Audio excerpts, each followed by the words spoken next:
Luzon, Visayas at Mindanao. Ngayon po ay ika-7 ng Mayo taong 2012, ika-35 araw na po ng paglilitis ni Chief Justice Renato Corona. Ngayon po ay muling magpapatuloy ang paglilitis dito sa Senado matapos ang mahigit isang buwan na recess. Kaya tumutok po kayo dito sa programang Ang Paglilitis Katarungan para sa Bayan. Ako po si Cathy San Gabriel. Magandang hapon, Cathy. Ako naman po si Attorney Mark Castrodes. As kasama pa rin po natin para ihatid sa inyo live at buong buo ang radio stations nationwide, ang Philippine Information Agency, Radyo ng Bayan, Philippine News Agency, like I mentioned, 15 radio stations nationwide, pati na rin po yung mga cable networks at sa live streaming sa internet, mapapanood po tayo www.ptv.ph. Medyo matagal-tagal po tayo nagpahinga, although sinika po nating i-sustain po yung interest ng ating kababayan through the Ang Paglilitis Forum na nagaganap po every so often para po we can be kept parang abreast dun sa mga nagaganap even during the break. Pero ito na po yung pagbabalik ng trial mismo. Yes, Mark. Samantala, bago natin alamin kung ano yung mga aasahan ng taong bayan ngayong araw, ay alamin muna natin ang kaganapan mula sa labas ng Senado, mula sa ating kasamang si Zarina Lusuegro. Zarina? Matapos ang sagupaan kahapon ni Floyd Mayweather at Miguel Cotto, kasama na rin ang all-or-nothing final game ng binag yamado sa tropa o talk and text tropang texters, ngayon naman ay tuloy na ang mainit na bakbakan dito sa Senado sa pagitan ng prosecution at defense team para sa pagpapatuloy ng paglilitis ng impeachment case laban kay Supreme Court Chief Justice Renato Corona. Kung ating matatandaan, si Chief Justice Renato Corona ay ang ika-23 punong maestrado ng bansa at kauna-unahang Chief Justice na maisasalang o naisalang sa impeachment trial. At yun nga, mahigit isang buwan tayong nagpahinga o nagbakasyon. Ngayon ay magpapatuloy na muli tayo para sa ika-32 araw ng paglilitis, kung saan ay magpapatuloy ang defense team na ilahad ang kanilang mga ebidensya at testigo upang sagutin ang lahat ng alegasyon laban kay sa punong maestrado. At muling, o kung matatandaan natin, huli sumalang sa witness stand si former Manila Mayor Lito Atienza at inaasahan siya muli ang tatayo ngayon sa witness stand ngayong araw. Samantala, kanina nagkoko sa mga senator judges at isa sa kanilang mga pinag-usapan ay ang mungkahi ni Senate President Juan Ponce Enrile na marathon trial. Ito, ang ibig sabihin nito ay mula alas 2 ng hapon kung saan magsisimula ang paglilitis ay matatapos na ito ng alas 10 ng gabi. At kanina nga ay nakapadayam namin si Representative Nery Colmenares at ayon dito ay suportado nila ang marathon trial na iminungkahi ni Senate President Juan Ponce Enrile dahil malaking tulong daw ito sa mga katulad nilang mambabatas dahil mapapabilis nito ang takbo ng proseso at magagampanan nilang mabuti ang kanilang mga tungkulin sa Kongreso at maging sa Senado. Target nga ng Senado na matapos ang hearing sa katapusan ng Mayo bago pa man mag-adjourn ang Senado. At yan muna ang pinakahuling detalye dito sa labas ng Senado. Back to studio with Cathy and Mark.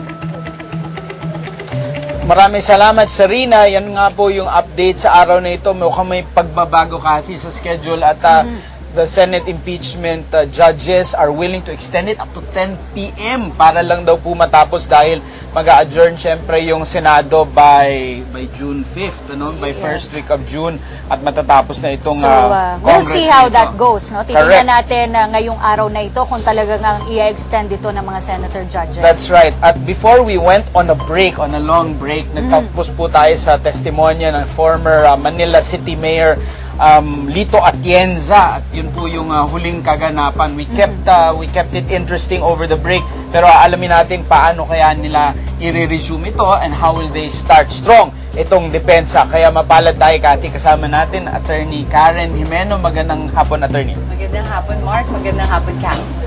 Okay. Attorney Karen, ano po ang aasahan namin ngayong araw na ito aside from the continuation of the testimony of former Manila Mayor Atienza? May mga nakahinera pa kami ibang testigo.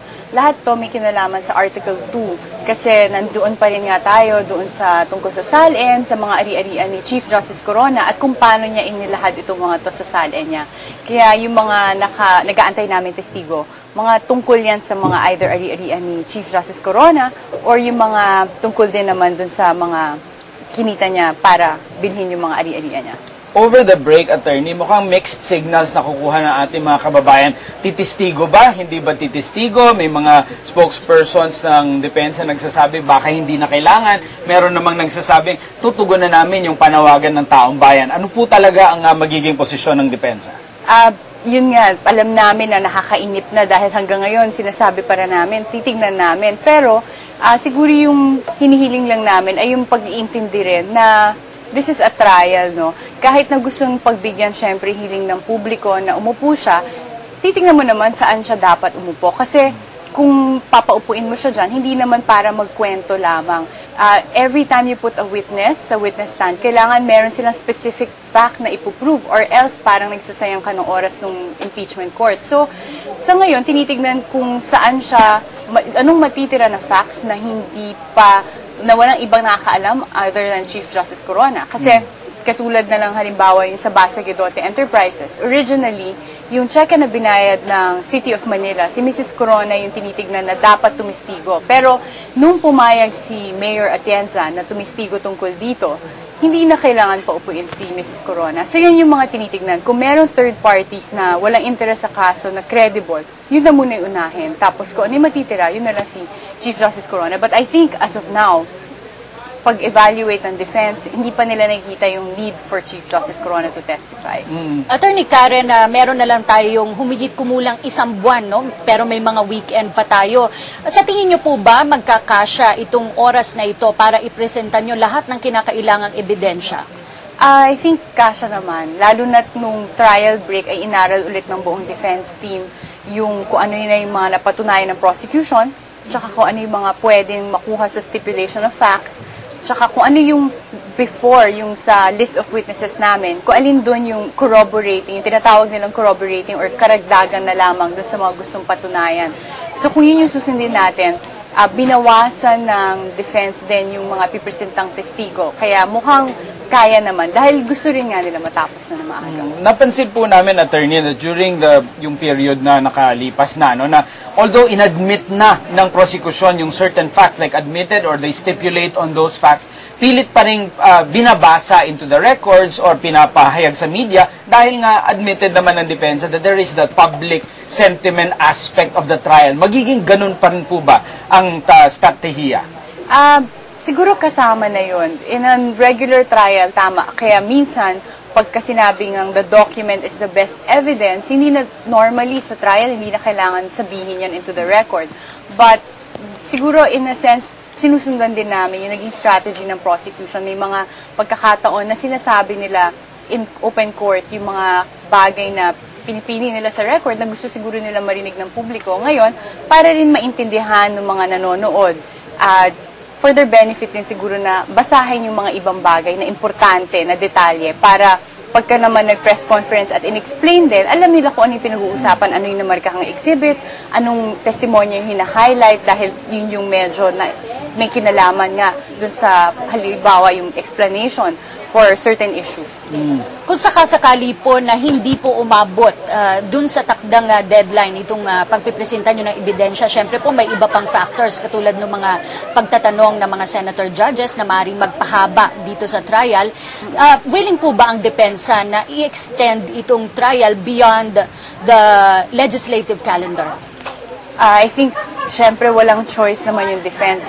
Nung pumayag kaming lahat na maging bahagi nito, ito yung isang commitment na rin na tatapusin, syempre, itong buong kaso. So, although it is, syempre, preferable na matapos na to as soon as possible din, kung kailangan mag-extend din, it's something that we have to adjust to. Attorney Karen, babalik lang po ako dun sa public sentiment na ating pinag-usapan. Sa tingin niyo po ba, nakatulong po sa inyo itong matagal na break or medyo humina patuloy yung simpatya? Mahirap sabihin, no? Kasi kung ibabase natin sa mga survey, ang dating sa ibang tao na hindi nakabuti sa amin dahil negative yung surveys with respect to Chief Justice Corona. But then, pag tinignan mo naman yung time period kung kailan sinagawa yung survey, ito yung around mid-March, mga 10, 11, 12, 13. So, yun yung time na 2 araw pa lang nagpipresenta ng ebidensya yung defense. So, sa ngayon, hindi pa buo yung storya. Hindi natin alam kung nakasama ba yung time na hindi nila naririnig yung bawat panig. Alam namin na may mga lumutang na bagong issues. Kaya lang, yung mga issues na to katulad ng US properties or yung $10 million, sinasabi ni Chief Justice Corona ay wala namang katotohanan. hindi rin naman matatalakay because wala siya dun sa original impeachment complaint. At kasama naman natin ngayon, Mark, sa puntong ito, tagapagsalita ng prosecution, Congressman Erin Tanyada. Magandang hapon, Kathy and Mark. Magandang hapon po. Nabanggit naman ni Attorney Karen itong mga issue nga na lumabas during the break at isa nga dito itong mga dollar accounts, $10 million account na sinasabing iimbestigahan ng ombudsman. Kayo po sa prosecution, balak nyo po ba kung sakasakaling mag-umpisa itong investigasyon na kunin itong mga napag-imbestigahan na at isama dito sa inyong aligasyon? Well, pinag-aaralan po namin ito dahil unang-una, meron na pong attempt kami para buksan yung mga dollar accounts. No? Yan po yung nasa PS Bank. And na-subject lang po yan ng TRO, Temporary Restraining Order.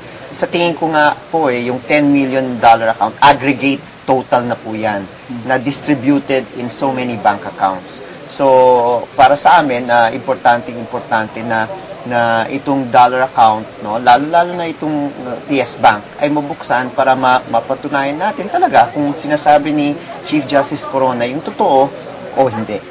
Congressman, nakita niyo po ba itong mga dokumentong hawak ng ombudsman para dito sa mga alleged dollar accounts? Sa totoo lang, hanggang ngayon, wala pa akong nakikita. No? Ongoing pa rin naman yung investigation po ng ating ombudsman. Humingi nga ng reply o answer mula kay Chief Justice. Ewan ko kung nag-comply na po si Chief Justice doon. Pero the Ombudsman is doing her job based on the Ombudsman law. No? Kaya para sa amin, wala naman na bawal yung ginagawa po ng Ombudsman ngayon. Hindi yan po in conflict sa nangyayari po sa impeachment. Attorney Karen, ano